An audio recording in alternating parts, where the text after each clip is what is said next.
The runners always searching for the leader. There goes Baby Galore. Moving about the outside, Ziki. Then comes number 1, G's Queen. Moving about the outside, Magalang. 4 wide, Princess Mamba. Boom Boom Tyler comes next. And El Shuttle is the early trailer. And going along for the first turn, Baby Galore, the leader by about 4 lengths, followed by Ziki in second. Then comes Magalang, moving about the outside, Princess Mamba. G's Queen comes next. Boom Boom Tyler second last, and El Shuttle still running at the tail of the field.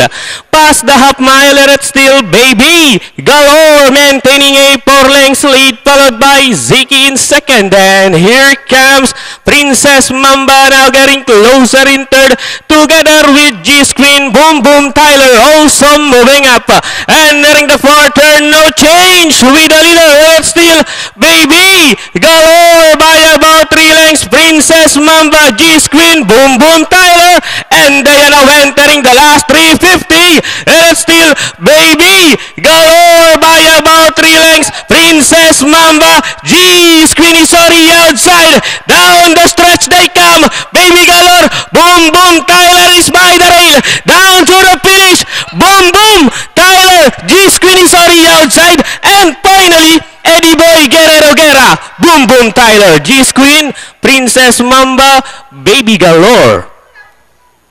Alright, number 5, Boom Boom Tyler, crossing the warpers, ridden by Toy Pits Guerra. Masisigundo yung G's Queen, Princess Mamba, then Baby Galore. Panoorin natin replay nitong race number 8.